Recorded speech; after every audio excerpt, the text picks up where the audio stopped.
Te tengo una buena noticia. Es la hora del juicio. Esa es la lección para nuestro folleto en esta semana. La buena noticia del juicio. De verdad, hay una buena noticia y es un juicio. No te pierdas ni un momento de esta lección.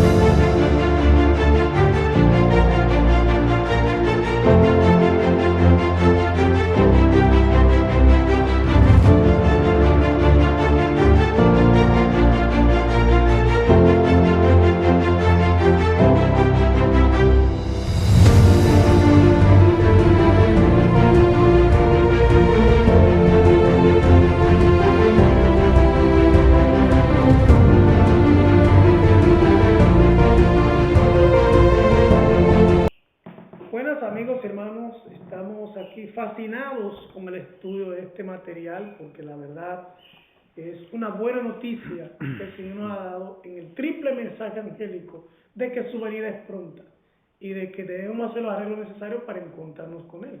Y en el tema de hoy vamos a estudiar especialmente eso, una preparación para este magno evento que inicia con la etapa del juicio.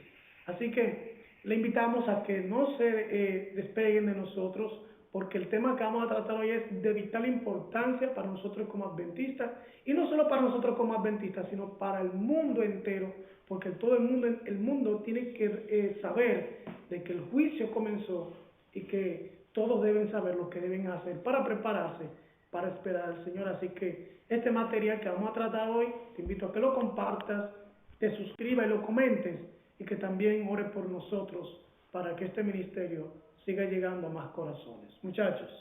Todo bien, yo creo que, bueno, iniciamos con una oración, ¿no? Claro.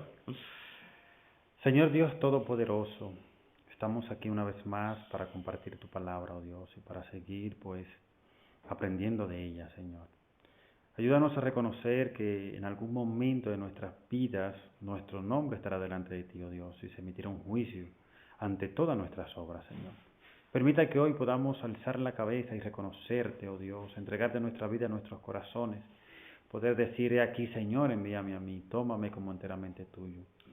Permite, oh Dios, que al ser conscientes de que en algún momento llamarás nuestro nombre, Señor, que podamos andar con rectitud de corazón delante de ti. Amén. Sé con cada amigo, con cada hermano, con cada persona, oh Dios, que nos ve o que nos escucha en cualquier lugar, oh Dios. Tráele consuelo, paz a su vida, a su corazón, y que este tema del juicio no le imparta miedo, sino que lo llene de seguridad en ti, oh Padre Celestial, en el nombre de Jesús. Amén. Amén. Parece paradójico el título. Sí. Una buena noticia y un juicio, Y un juicio. porque mayormente... Cuando hay un juicio es porque Hay se miedo, entiende la gente se que...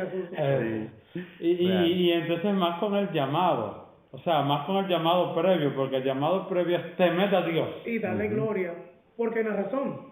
porque la hora de su juicio ha llegado. Entonces tú deberías decir, ok, le temo a Dios y ahora es una buena noticia que es el juicio. Sí, es una buena noticia la parte del juicio, y creo que deberíamos... sí.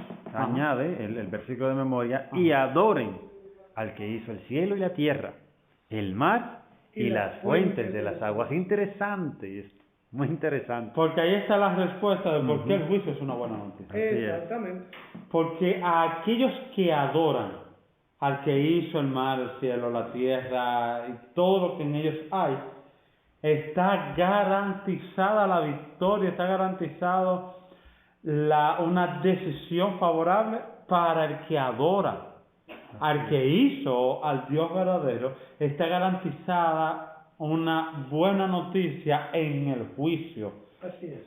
Y qué bueno que, o sea, hablar del juicio es bastante interesante, porque este concepto de juicio y concepto de juicio investigador es exclusivo, iba a decir que es exclusivo de la Iglesia Adventista, pero no, es exclusivo de la Biblia. Sí, porque es un asunto que no solo podemos decir que es de la Iglesia Adventista, es de la Biblia. Exacto. Y los pioneros vieron esa realidad, en especial Joseph Bay, vio esa realidad del juicio, vio el asunto de guardar los mandamientos de Dios, vio cómo eso se conectaba directamente con la última generación, Sí, Señor. con la última generación que iba a guardar los mandamientos de Dios, iba a tener la fe de Jesús y dijo, óyeme, realmente lo que pasó en 1844 es el inicio de la fase de juicio investigativo. Ok, aquí hay que mencionar que el libro, el juicio no se comienza a declarar en el libro de Apocalipsis, sino en el libro de Daniel. Daniel capítulo 7 es el libro que da la luz al inicio de este juicio, ¿no? Porque del juicio que estamos hablando, bueno, es del juicio final, porque lo que se está evaluando es el destino final de la humanidad. Casi siempre el juicio se coloca en un asunto del futuro. Pero para los adventistas el juicio no es un asunto del futuro, es un asunto de la actualidad. ¿Y por qué digo esto? Porque si él dice a gran voz, temer a Dios y darle gloria, porque la hora de su juicio ¿qué? Ha llegado. Ha llegado. Ahí no está hablando de un asunto de ¿cuál? Del futuro. Ahí no dice porque el juicio llegará. Porque vendrá el juicio. No, está hablando de un juicio ¿cómo? De ahora. Y es triste que inclusive nosotros como adventistas vemos el juicio como un asunto del futuro que se manifestará con la segunda venida de Cristo. Y no, la segunda venida de Cristo es una etapa de ese juicio. Sí, sí. ¿Sabes que este juicio es otro nombre para hablar sobre el plan de redención? Exactamente. Que para muchos, dicho plan de redención tiene la fase de Jesús murió en la cruz del Calvario y olvídate de eso, ya no hay más nada. Y lo próximo que hay es efecto de eso cuando Jesús venga, ahí empezamos a hacer un juicio. Okay. No, al final, este juicio en el que estamos viviendo ahora, este juicio en el que estamos viviendo ahora no es nada más y nada menos que la continuidad de ese plan redentivo del Señor llevado con su base en el santuario, simbolizado en el santuario terrenal, pero cuya realidad es el santuario celestial. Muy bien, así es. ¿Por qué entonces el tema del juicio es una buena noticia? Es una pregunta que yo tengo. Bueno, pues ahí vamos entonces a trabajar esa pregunta. ¿Por qué? Porque en la lección anterior estudiamos sobre el temor a Dios y gloria a Dios. Eso implica que la persona que teme a Dios y le da gloria pertenece a Dios. Ahora, según el libro de Daniel capítulo 7, el Padre es el juez. Sí. ¿Y quién es el abogado? Según el libro de 1 de Juan 2:1, Jesucristo. Si yo pertenezco al Padre y Jesús es mi abogado, entonces el juicio es una buena noticia. Claro. No, y más que Pedro dice, y ahora el Padre, todo el juicio se lo ha dado al Hijo. O sea, imagínate de repente que tú tienes un abogado que no solo es abogado, sino que es juez. Exacto. Y que yo pertenezco, que ya él, antes, espérate, porque aquí es algo muy bonito, que antes de él evaluarme para el juicio, él me dice, arrepiéntete, entrégame tus pecados, entrégame tu falta, y yo me voy a hacer garante de que en el juicio tú estés como totalmente absuelto, sin culpa. Eso es lo que cuando nosotros hablamos del perdón de los pecados, como desde la perspectiva adventista estoy hablando, cuando nosotros como de la perspectiva adventista hablamos de victoria sobre el pecado, de justificación, cuando hablamos de santidad, estamos hablando de que el Padre, cuando yo acepto a Jesús como mi Salvador, él dice, y no me acordaré más de tu pecado. Simple. En el libro Segunda de Crónicas, creo que el capítulo 20, Segunda de Crónicas capítulo 2, cuando el Señor está hablando con Salomón, él dice, como mi siervo David que fue íntegro. ¿Fue íntegro David? No. ¿Y por qué Dios le llama íntegro? Porque en el mismo libro de Isaías, creo capítulo 47, dice, y no me acordaré más de tu pecado si tú te arrepientes. O sea que cuando yo estoy arrepentido de mis pecados, cuando yo he confesado mis faltas, y le toca a Jesús presentar mi caso delante del Padre que es el juez, él que es mi abogado y también es mi juez, me dice, no, aquí no hay culpa. Simple, realmente. Y delante del juicio, y entonces en el juicio yo puedo estar cómodo. Tranquilo. ¿Cómo? Feliz. Por aquí hay una contraparte, que es la razón de por qué este mensaje es genérico. Hay muchos cristianos que no saben que comienza el juicio. Exactamente. Y esa es la razón de por qué el Señor nos llama a nosotros, porque a eso, mejor dicho, se llama verdad presente.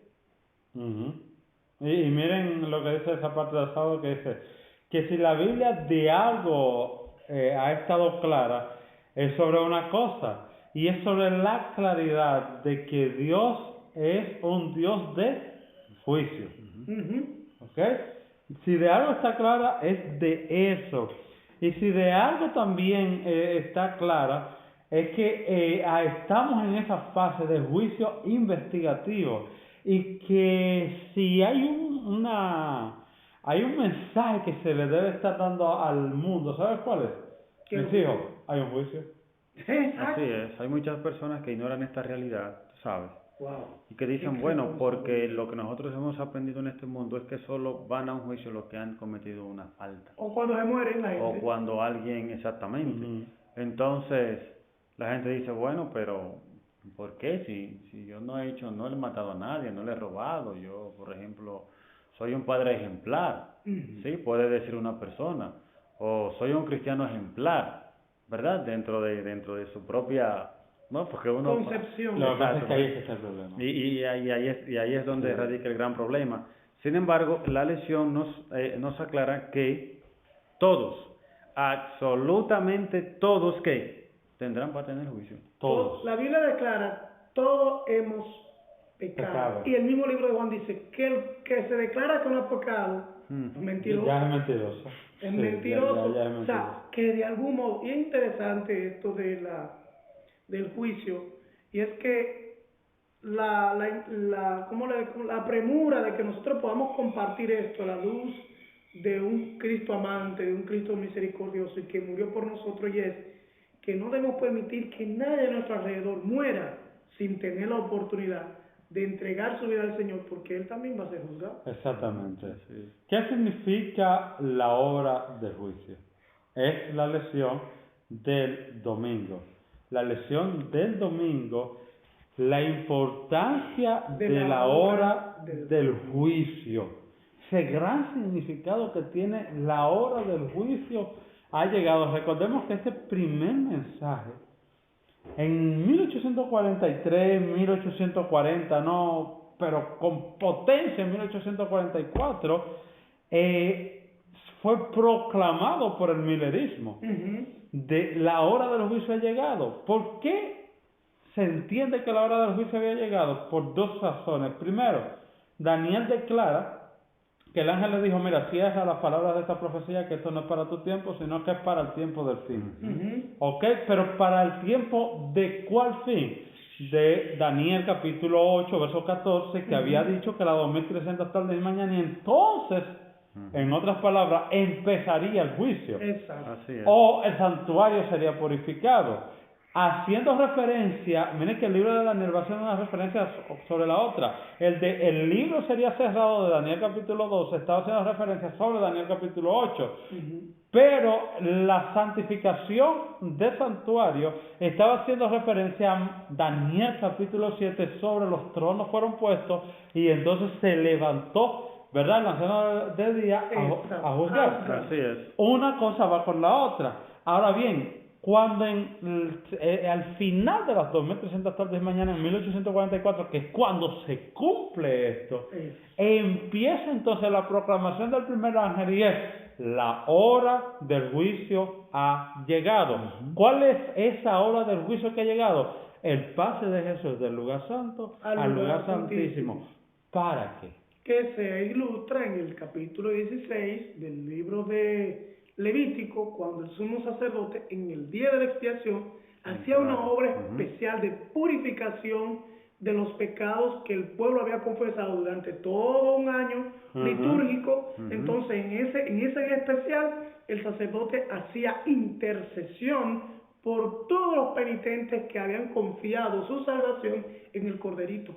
Exactamente. Que habían confiado su salvación ¿a dónde? En el corderito.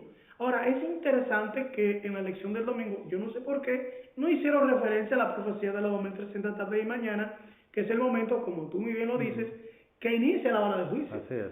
Donde se comenzaron a verificar la vida de todo aquel que había profesado ser hijo de Dios. ¿Y por qué, según el libro de Pedro, dice que por dónde comienza el juicio? Por la casa de Dios. Mm. Es por nosotros que comienza.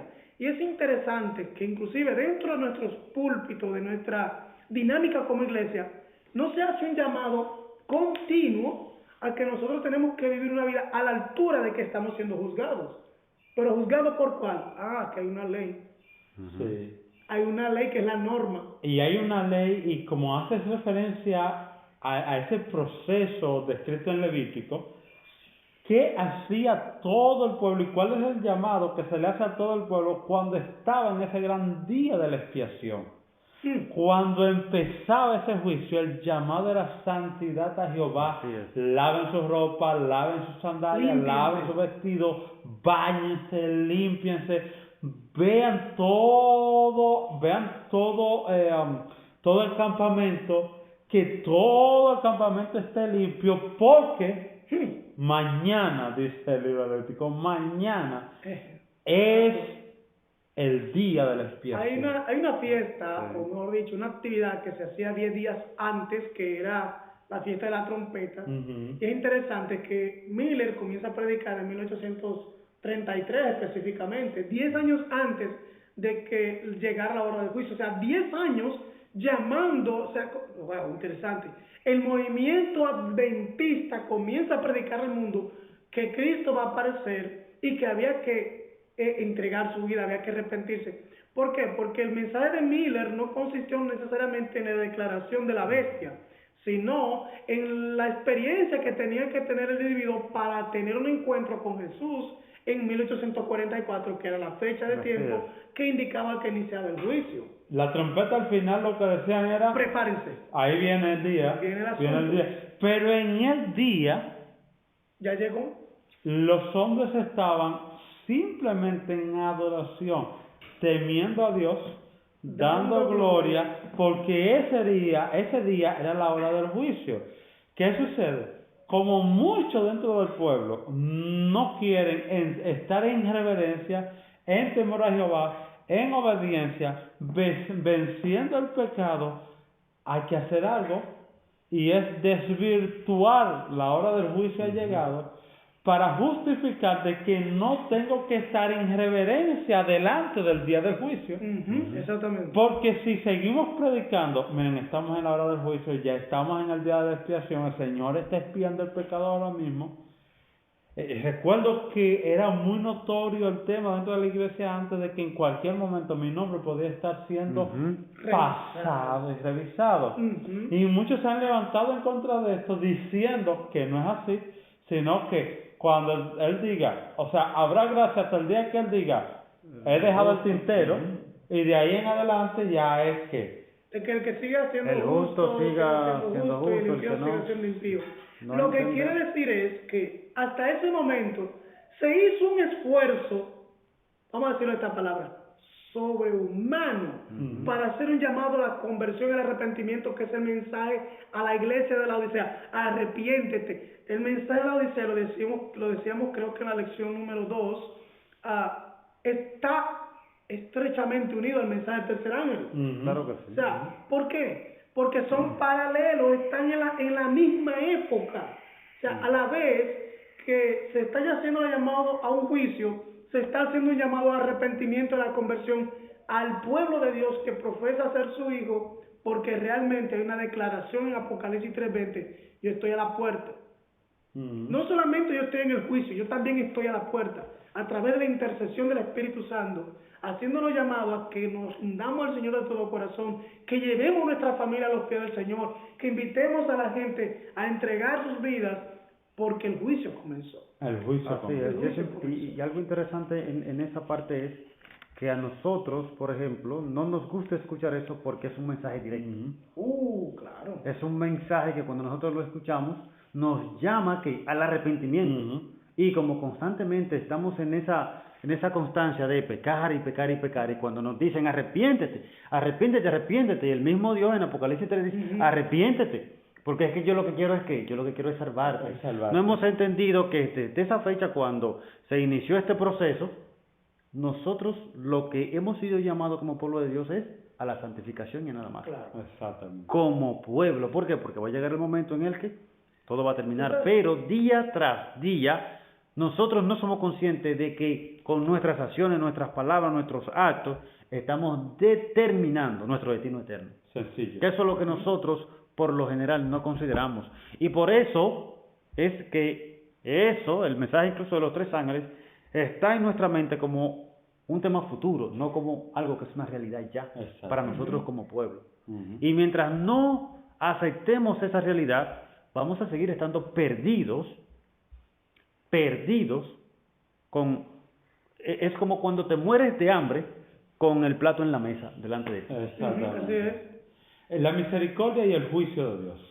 La misericordia y el juicio de Dios. ¿Sabes que si hay alguien que no tiene misericordia somos nosotros como adventistas? Bueno, Porque la gran misericordia debería ser estar predicando este mensaje de salvación al mundo y de urgencia al mundo para que sepan que el juicio de Dios ha empezado y tengan el arrepentimiento debido. hay algo que parece, bueno, yo te voy a decir algo, si alguien fuera de la iglesia adventista evaluara nuestras posturas, vamos a decir, escatológicas y, vamos a decir, y de experiencia, va a ver que hay una incoherencia dentro de nosotros. Total. ¿Por qué? Porque ellos van a ver nuestra postura que nosotros decimos, o sea, en lo que nosotros profesamos como iglesia, en la estructura de nuestras creencias, que Jesús viene pronto. Pero ve una incoherencia en que nosotros ni estamos en una ferviente predicación del Evangelio, ni estamos haciendo arreglos que sea coherente a la segunda venida de Cristo. Pero yo no veo en ustedes una coherencia entre lo que ustedes profesan y entre lo que ustedes están viviendo. O sea, ¿por qué no hay una armonía en esto? Porque no lo hemos creído. Nosotros nos hemos acostumbrado al cristianismo de iglesia, no al cristianismo de urgencia que debemos vivir para el tiempo en que nos ha tocado. Ahora, misericordia y juicio, Calvario y Sinaí. La lección apunta sobre Romanos 6:23 que dice que la paga del pecado, ¿qué es? Muerte. Pero más adelante, versículo 24 dice, pero la mala dádiva de Dios es vida eterna ¿en quién? En Cristo Jesús, que es el versículo 24 que no está citado ahí. Es bueno también recalcar eso. Ahora, ¿cuál es la norma de juicio? Es la ley. La ley es, como en los juicios terrenales, lo que al delincuente, que es el violador de la ley, puede llamar delincuente, se le juzga por la ley de la Constitución del país en cuestión, sea Estados Unidos, sea europeo, sea latinoamericano, sea caribeño, etcétera, se le juzga por la ley que se entiende que ha abolido, o mejor dicho, perdón, que ha quebrantado. El abogado lo que trata de hacer en muchos casos es minimizar la pena y en otros casos defender la inocencia. Exacto. En este caso, la realidad es que no somos inocentes. Simple. Somos culpables, pero la misericordia es que Cristo ofreció pagar mi culpa para que yo asumiera su inocencia y mi culpabilidad recayera sobre él. Pero eso solamente sucede cuando yo coloco mi culpa sobre él. Exactamente. No sucede cuando yo me mantengo culpable. ¿Y cuando yo me mantengo culpable? Cuando yo continúo violando la ley. Si yo continúo violando la ley, yo no soy inocente. Él no puede asumir mi culpabilidad y él darme su inocencia mientras yo deliberadamente estoy violando la ley, porque así no se puede. Así no se me puede defender, porque hay un acusador en este juicio. El acusador de nuestros Entonces, hermanos. ese acusador está presente en el juicio. Claro. Aunque no esté físicamente, pero está señalando. Claro. Está señalando diciendo, no, ese no. ¿Sabe por qué? Porque él no se ha apartado de la ley. Él no se ha apartado del pecado. Y el pecado soy yo, no se ha apartado de mí. Romanos capítulo 7 dice, ¿cómo puede casarse una persona con otro mientras el otro vive? ¿Eso es adulterio? Se está violando la ley. Entonces Jesús no me puede defender a mí mientras yo estoy abrazado al pecado. Él me defiende cuando yo decido en mi culpabilidad aceptar mi culpa y abandonar mi pecado. Entonces entra la parte de la misericordia que dice, yo me hago garante. Yo soy tu abogado, ahora yo defiendo tu caso delante del acusador de los hermanos, que ¿quién es? Satanás. Por lo tanto, si nosotros no ofrecemos la esperanza de la victoria en Cristo, en medio de este juicio es triste, y esto es hasta satánico, que se está diciendo que en medio de este juicio no se puede guardar la ley de Dios. Cuando el juicio al final es para revelar a los que están guardando la ley. Exactamente. Mostrarle al universo que sí es. Nos fuimos a la parte del martes. Una escena magnífica. Una escena magnífica. ¿Cuál es esta escena magnífica? La del juicio. Pero Claro. imaginémonos eso, en el cielo. El Padre sentado en su trono y Jesús delante de él presentando el caso de cada uno. Exactamente. Y presenta, ¿verdad?, el punto del libro de Daniel y hace una comparación con el libro de Apocalipsis, menciona Daniel 7, que ya lo habíamos mencionado, y todo lo que tiene que ver de Apocalipsis, y cómo los tronos, los asientos, ¿verdad?, fueron puestos, y cómo esto, al final me encanta también lo que dice el libro de Daniel, que todo el juicio se le está dando al pueblo de Dios, a los herederos de ese reino de Dios que son justificados por el mismo Dios, ¿no? Muy bien, aquí hay una... Sí, dale. Claro, y que es interesante lo que muestra esa parte de la lección, cómo Dios se toma, ¿qué palabra podríamos utilizar? Se toma la molestia, ¿sí? Porque hay que verlo de esa manera, porque nosotros somos los que siempre hemos estado en rebeldía y siempre hemos estado desconectados del cielo y de Dios, ¿verdad? Se toma la molestia de decirle a Daniel, mira, yo te voy a mostrar lo que va a pasar. Sí. Y yo quiero que eso que yo te voy a mostrar, tú lo escribas, para que todos aquellos que en algún momento tienen dudas, están pasando por situaciones difíciles, etcétera, sepan que ya yo conozco el resultado. Sí. Y que al final todos aquellos que sean fieles, que van a ser herederos de la salvación y de la vida eterna. Me llama la atención la manera en la que Dios le muestra a través de diferentes tipos de figuras, animales, etcétera, todos los reinos del mundo. Y cómo al final también le muestra el reino que durará para siempre, ¿verdad que sí? Y yo me imagino que para cada uno de nosotros, claro, yo me imagino que cuando Daniel estaba mirando los animales y todo eso, que subían, y todo eso, y los tiempos proféticos, los tiempos de la edad oscura, pero al final cuando él ve el resultado dice, espérate, pero que estos no van estos reinos surgen por un tiempo, pero no prevalecen. Al final lo que prevalece, ¿qué es? El reino de Dios. Así es. El reino de los santos. Claro, me imagino que Daniel se pone contento y dice, oh Señor, gracias por lo que me mostraste. Yo sé que así como yo estoy contento, muchos también que se pondrán contentos. ¿Por qué? Porque van a tener esperanza y consuelo en ti, en tu palabra y en tu verdad. Y tendrán la esperanza de que en algún momento tú restablecerás tu reino. Y todos aquellos que se sacrifiquen y sean fieles van a ser pues participantes de ese reino. Yo sé que Daniel de algún modo compartió esto con sus... ¿Qué me llama? Con su grupo imagínate, ¿no? Y la manera en la que se lo habrá. La alegría de que al final esto va a ser restaurado. Wow, gloria a que la Dios. esperanza se va a consumar. Entonces, pero hay un puntito aquí que es muy importante que nosotros resaltemos, porque dentro de nuestra iglesia hay personas como medio incrédulas con esto del juicio investigador, y si es verdad que eso está pasando. Y no solamente eso, también fuera de nosotros, de las otras denominaciones, el Señor ha dado una herramienta.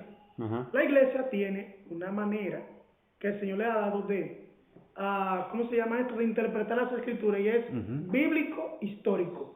¿Por qué digo bíblico-histórico? Porque primero la Biblia, después la historia. Entonces, aquí en la lección del martes habla sobre la secuencia de los imperios, Babilonia, Medo-Persia, Grecia y Roma. Es algo que históricamente lo podemos comprobar. Y cuando también vamos a la etapa de la Edad Media, como mencionaba Darwin, también lo podemos comprobar como de manera histórica. Y todo esto la Biblia lo dijo ¿cuánto? Miles de años como atrás. ¿Por qué nosotros entonces debemos tener confianza de que lo que la Biblia dice que Jesús está haciendo es real? Porque no solamente lo podemos certificar con la Biblia, sino que también podemos invitar a aquellas personas que tienen cierta incredulidad con la Biblia, pero vean la historia. Que quienes la escribieron, ¿saben quiénes fueron? Eran personas ateas. La historia. O sea, los libros de historia social, de historia de las civilizaciones, así se llama, quienes la escribieron eran personas que tenían una idea contraria a Dios. Y sin ellos darse cuenta, oigan bien lo que voy a decir, Concordar. sin ellos darse cuenta, estaban dándole Cumplimiento. eficiencia a lo que Dios había dicho Así sobre lo es. que iba a pasar en esta tierra. Así es. O sea, por eso nosotros podemos inclusive, con confianza, sin temor, presentar este mensaje aún ante la persona más incrédula que existe sobre esta tierra. Así es, Exactamente. interesante. La parte del miércoles y es una luz sobre el cielo, ¿verdad? O un vistazo Al cielo.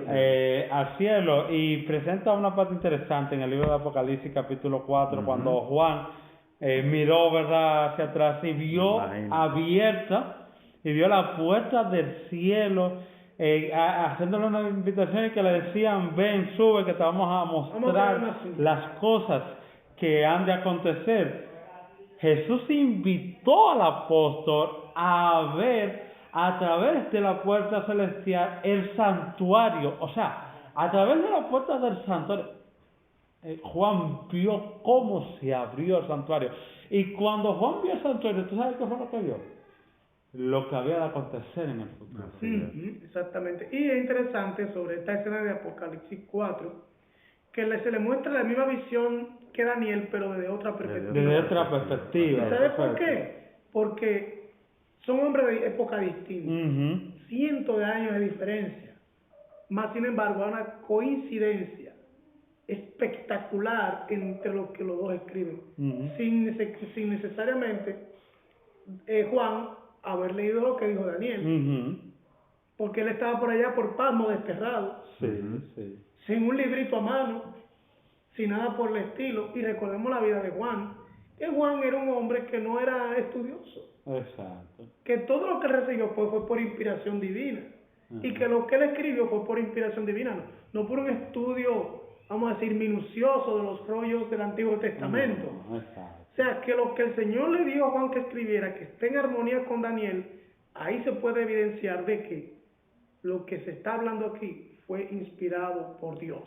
Y hay una nomenclatura bastante interesante, porque Daniel vio y los tronos fueron puestos y se sentaron, Ujú. ¿verdad? Pero Juan vio más allá, como Así bien lo es, dice. así es. O sea, Juan vio que sí los tronos fueron puestos, pero vio a los 24 Así es. ancianos Ujú. Así es. sentados para ¿Qué juzgar. cosa que eso Daniel no lo vio? Que eso Daniel no lo vio. O sea, Juan le añade lo que Juan le está diciendo: mire, el libro que fue cerrado ahora es abierto, Ujú. y ahora es el tiempo del fin. Así es. Así es que vamos a hacer lo que tenemos que hacer. Es maravilloso. Entonces, hay una pregunta que aparece ahí, que quiénes son estos 24 ancianos. No hay en la Biblia una descripción precisa de quiénes son, Ujú. porque están en medio de un juicio.